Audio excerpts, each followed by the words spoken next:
দরজা বন্ধ করছেন কেন? আরে আরে ওরে বাবা, আমাকে ছেড়ে দাও না রাই, আমি আসানসোল চলে যাবো। আরে এইটুকু একটা ইনজেকশনকে ভয় পেলে হয় মাসিমা? আপনার লাগবে না, আসুন না। না আমি নেবো না, আমি ইনজেকশন নেবো না। ইনজেকশনটা তো আপনাকে নিতেই হবে মাসিমা, না হলে তো আপনার রোগ হবে না। ইনজেকশন দিলে মায়ের কি রোগ হবে? রোগ? কি রোগ হবে বলো না?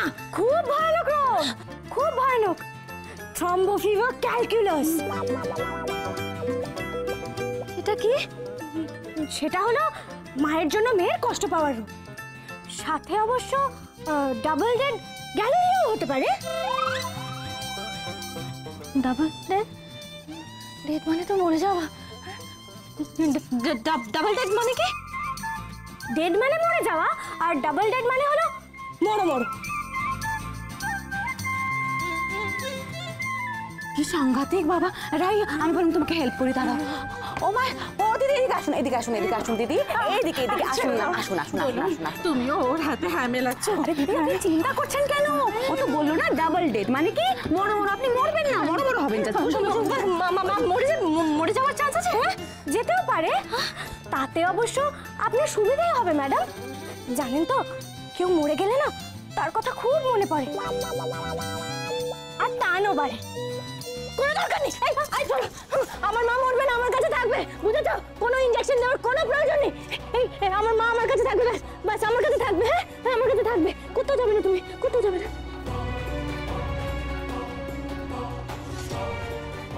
ও মা সুপ্রিয়া, তাহলে তোমার মায়ের উপর টানের কি হবে? হ্যাঁ, আর রোগ না হলে তো টানও হবে না। চুপ কর বড়দা। টান টান নেই বলছি, যা এই দেখ টান। আমি মায়ের কাছে ছুটতে এলাম, আমার মায়ের জন্য কষ্ট হচ্ছে, খুব কষ্ট হচ্ছে আমার মা মরবে না। ও মা তুমি আসানসোল যাবে না, আমাকে ছেড়ে কোথাও যাবে না, তুমি এখানে থাকবে, বুঝেছো? তুমি এখানেই থাকবে, কোথাও যাবে না। আমার মা কোথাও যাবে না, আমার মা মরবে না, ব্যাস মরবে না। তাহলে আপনি শিওর তো ম্যাডাম যে আপনার মাকে ফিনিশ করার দরকার নেই?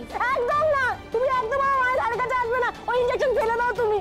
আমার মা যেমনটি আছে তেমনটাই থাকবে, আমার কাছে থাকবে, ব্যাস। আপনার হুকুম শিরোধার্য।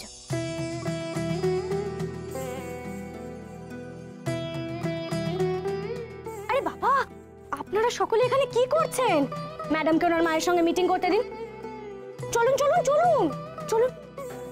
আরে দাঁড়িয়ে আছেন কেন? চলুন না, চলুন।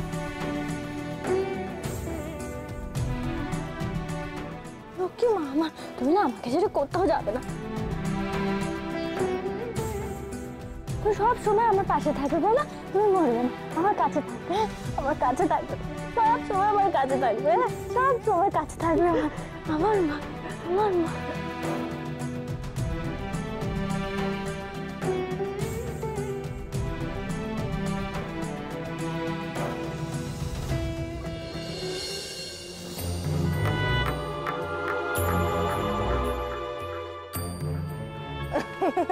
বলছিলাম যে এই পাইচারি করে সময় নষ্ট না করে এটা জিনিসপত্র গুছিয়ে নিলে হতো না? না মানে আমি কেন বলছিলাম যে তারপরে তাড়াহুড়োতে এটা ওটা ভুলে যাবে, তখন কি? ঠিক বলছি, এসে গেছে এসে গেছে। বাবাকে কে বললো রে আমরা এখানে খেলছি? আচ্ছা দাদা, এই শেষ কবে মায়ের ঘরের আড্ডায় হাজির থাকতে পেরেছিলেন মনে আছে? অবশ্য আপনার সময় বা কোথায়, সারাক্ষণ তো শুধু দিদির মুখ দেখেই আপনার সময় কেটে যায়। আমাদের বাবা সময় সময় সারাক্ষণ ক্যারাম লুডো এসব নিয়েই আমরা থাকি।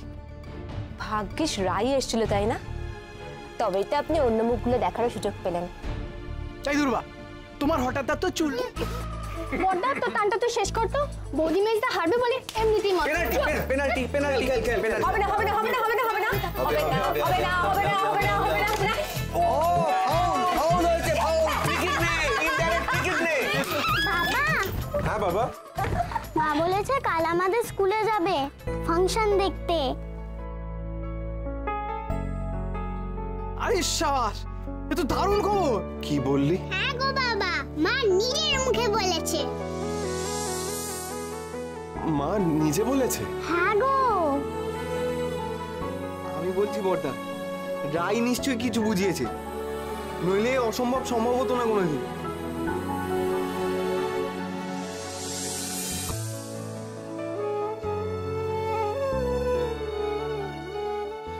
ভয় নেই, আমি আছি, আমি থাকবো। আমি আমার জায়গায় কেউ খেলো, আমি আসছি। আমি খেলবো, বাবা খেলে আমি খেলবো। দেখ না খেলা না কি করে খেলতে হয় বাবা বাবা ডুলে কি বিলিয়ার্ডস ছিল, এটা কি ছিল? আরে বাবা নষ্ট করে দেবে।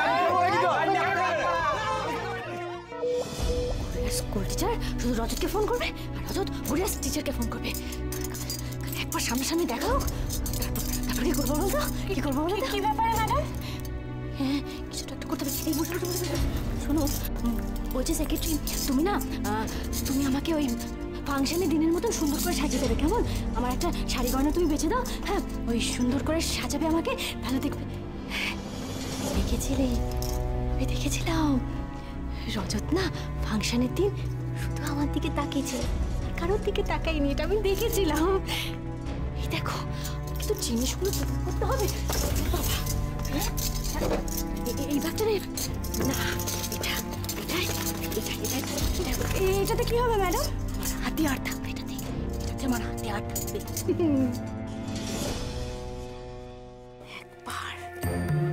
একবার শুধু রজতের দিকে তাকা, খালি একবার। তাহলে কি হবে ম্যাডাম? তাহলে ওই টিচারকে আমি দেয়ালে মাথা ঠুকে মারবো, না গলা টিপে মারবো, নাকি হাতিয়া দিয়ে মারবো? কি করি বলতো? হ্যাঁ ও সেক্রেটারি, আমার শাড়ি গয়নায় বেঁচে দাও। যাও যাও যাও যাও, শিখিয়ে যাও। ম্যাডামকে আটকাতে কাল আমাকে যা করতে হবে খুব সাবধানে করতে হবে, খুব সাবধানে করতে হবে আমায়।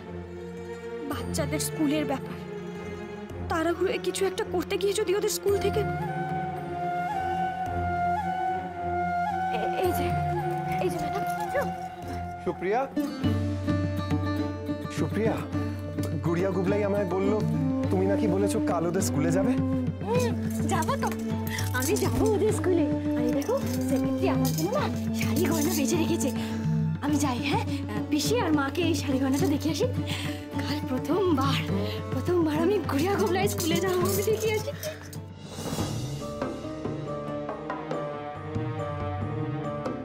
সবকিছু আপনার জন্য সম্ভব হয়েছে। আপনি জানেন না আমি কত চেষ্টা করেছি সুপ্রিয়াকে গুড়িয়া গুবলাইয়ের স্কুলে নিয়ে যাওয়া, যায়নি, কিছুতেই যায়নি। আর গুড়িয়া গুবলাইয়ের মনেও কষ্ট ছিল। ওদের বন্ধুদের মায়েরা সকলে স্কুলে যায়, শুধু ওদের মাই যায় না। কিন্তু এখন মনে হচ্ছে আপনি ওদের সেই কষ্টটাও দূর করে দিয়েছেন। সুপ্রিয়াদের গুড়িয়ার স্কুলে না যাওয়াই ভালো।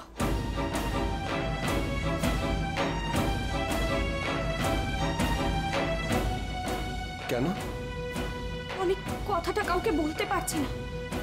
সবাই হয়তো খুব খুশি এটা ভেবে যে সুপ্রিয়াদি বাচ্চাদের স্কুলে যাবে, কিন্তু তারপর যে কি সর্বনাশ হবে, আর সেটা আমি কি করে আটকাবো কিচ্ছু বুঝে উঠতে পারছি না। সত্যি কথা বলতে গেলে সে কথা ভেবে এখনই আমার গা হাত পা ঠান্ডা হয়ে যাচ্ছে। আপনি এ কথা কেন বলছেন রাই? আপনি জানেন সুপ্রিয়াদি কেন ওদের স্কুলে যেতে চায়? ওদের ক্লাস টিচারের জন্য।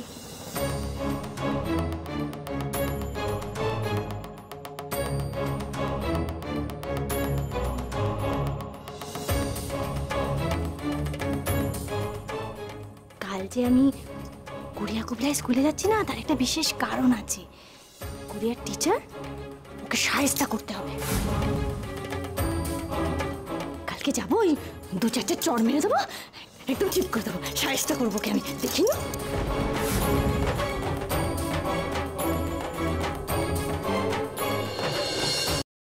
কাল যখন গুড়িয়া স্কুলে যাব, ক্লাস টিচারটা থাকবে তো, ওকে এটা দিয়ে বধ করবো, আমি এটা দিয়ে বধ করবো।